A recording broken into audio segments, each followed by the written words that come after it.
We're going to begin with the instructions for Sheets Assignment 2. But before we begin, I would like to remind you of what we did in Sheets Assignment 1, where we did a demo after our introduction. And I talked about adding another sheet.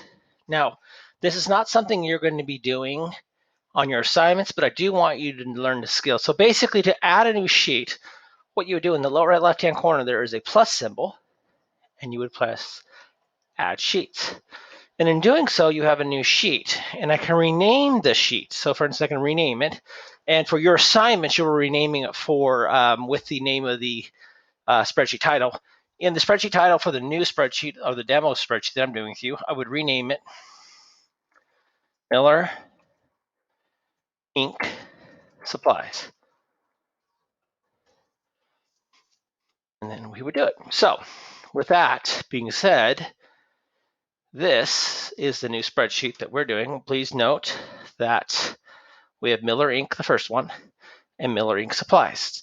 Now, what I'm going to do with you guys is I'm going to remind you of a couple things we did earlier. So one of the things we talked about is when you open up the instructions in Google Slides, what you're going to see is we're going to click on it, and we want to be able to work side by side. So let's try a different way. I'm going to grab this.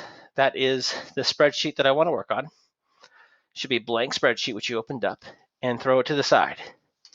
Then I'll take the Google Slides and put it right there. And for whatever reason, mine is being a goober, but there you go. So now we have them side by side. The instructions along with the spreadsheet.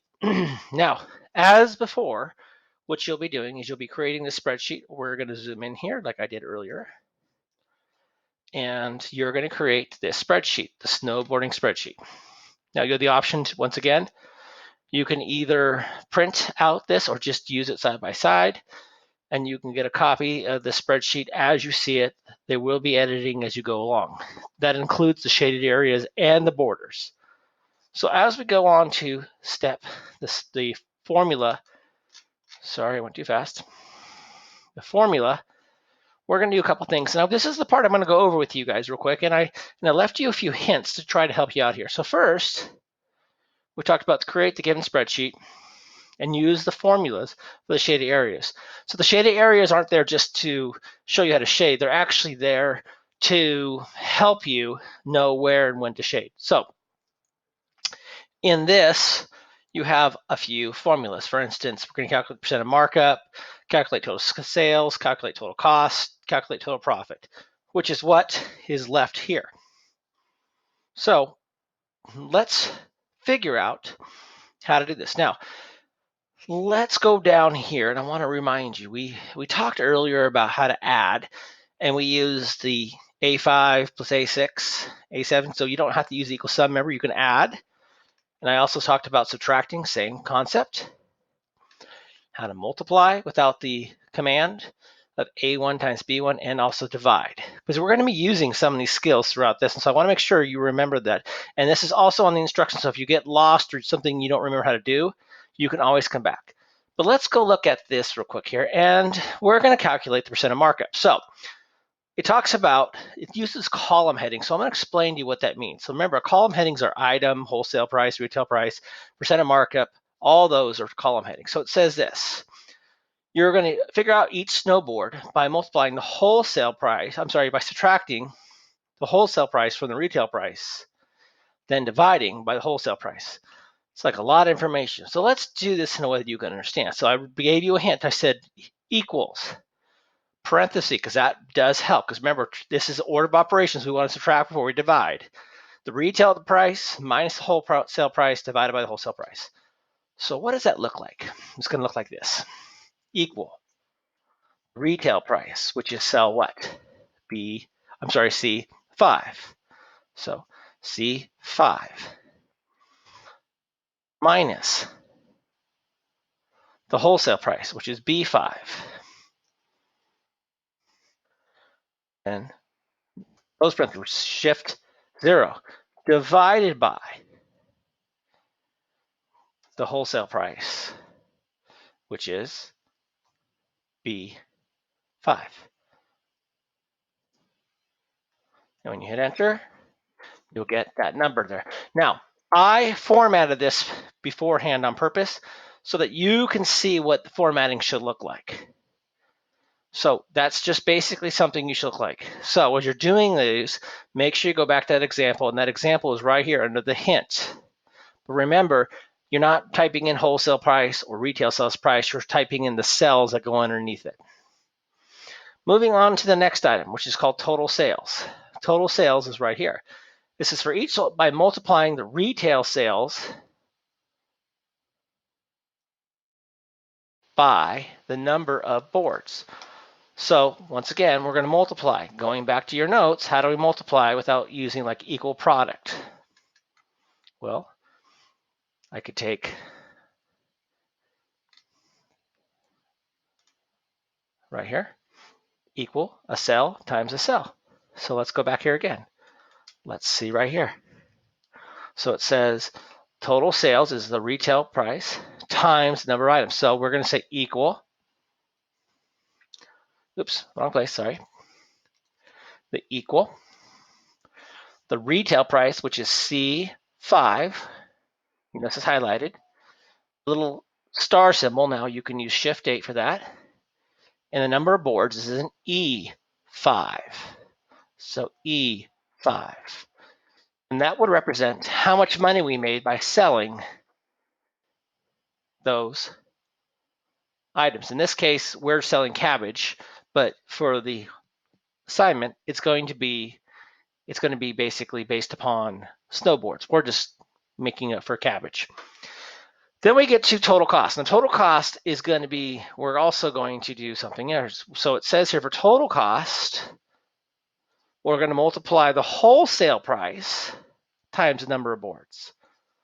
So the wholesale price is right here. So it's almost the same thing as the total sales, except we're going to take the equal, and the wholesale price is now B5. Oops, sorry, B5, and we're going to multiply that times the number of boards, which is E5. Now, let me use some basic concepts for you. Retail is what we get sold to. That's what we buy it for. Wholesale is what the store buys it for. Typically, you should be making a profit. So you notice here that my sales are more than what it costs me. So when we get to the last portion, which is right here, which is total profit, it says that we're going to take the total sales and subtract the total cost. So in which case, we go back to the notes. Remember, we're subtracting here. Subtraction, I'll get it there. You can say equal the cell minus the cell. Now you could do it in parentheses, you don't have to. It shows in parentheses, but here's what you would do. You would say equal. Now once again, we're not going to put the word total sales, we're going to put the cell it's in, so that's F5, F5, and we're going to subtract total cost, which is G5. And in doing so, what we've done is created the total profit. So what you've then created so far is you have done, and I'm going to make this bigger real quick here, is you have calculated right now the percent of markup. You figured out the total sales. You figured out total cost and the total profit. This one, by the way, is not done correctly. I will turn that off. It should not be there because that's not formatted correctly. So then we have this. And in the end, on the bottom of this, there is a space for the average,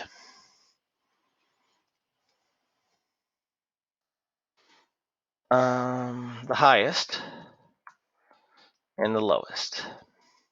So we do have that as well. And if you go back to your notes, you should remember how to figure out the average, the highest, and lowest. And if you've forgotten how to do that, remember it is right here on your notes for the average, to find the highest, to find the lowest.